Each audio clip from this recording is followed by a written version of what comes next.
Vijay TV Vijay awards. இந்த Vijay awards வந்து வருஷம் நடந்துட்டு இருக்கு. போன வருடங்கள் பாத்தீங்கன்னா இந்த விஜய் அவார்ட்ஸ்ல நிறைய விஷயங்கள் அரங்கேறுச்சு.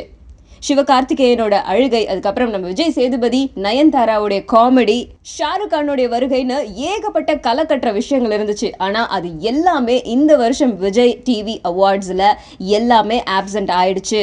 ஆமாங்க, நிறைய நடிகர்கள் வந்து பாதியிலே கிளம்பி போயிட்டாங்க. இன்னும் சில நடிகர்கள் கோச்சுக்கிட்டு போயிட்டாங்க அப்படின்னு கூட கேள்விப்பட்டிருந்தோம். அண்ட் இளையராஜா பொதுவாகவே அவர் அவார்ட் ஃபங்க்ஷன்ல கலந்துக்க மாட்டாரு. பல வருட போராட்டங்களுக்கு அப்புறம் செவாலியே சிவாஜி அவார்டு உங்களுக்கு வழங்குறோம் அப்படின்னு சொன்னதுனால வந்தாரு. ஆனா அந்த அவார்டை வழங்குறதுக்கு சிவாஜி குடும்பத்துல இருந்தோ இல்ல பெரிய பெரிய லெஜெண்ட் யாருமே இல்லாததுனால இளையராஜா உடனே கிளம்பி போயிட்டாரு. போன வருஷம் இருந்த எந்த ஒரு உற்சாகமோ எந்த ஒரு கொண்டாட்டமோ இந்த வருஷம் இல்ல அப்படின்னும் சிவகார்த்திகேயன் மேடையில சொன்ன ஒரு சில விஷயங்கள் இதுவும் வந்து இந்த வருஷம் விஜய் டிவி விஜய் அவார்ட்ஸை வந்து கொலாப்ஸ் பண்ணிடுச்சுன்னு கூட சொல்லலாம். அண்ட் டிடியோடைய தொகுப்பு கூட ரொம்ப சுமாரா தான் இருந்தது அப்படிங்கிற மாதிரியான கருத்துக்கள் தான் பரவிக்கிட்டு இருக்கு. இந்த அவார்ட் நிகழ்ச்சியை தொடர்ந்து ரசிகர்கள் நிறைய பேர் வலைத்தளங்கள்ல என்ன குறிப்பிட்டு இருக்காங்க, ஹேஷ்டாக்ஸ் போட்டிருக்காங்க அப்படின்னா RIP விஜய் அவார்ட்ஸ் அப்படின்னு. அண்ட் இது மட்டும் இல்லாம நிறைய நடிகர்களுக்கு விருதுகள் கொடுத்தாங்க. ஆனா இது யாருக்குமே திருப்திகரமா இல்ல அப்படிங்கிறது தான் உண்மை.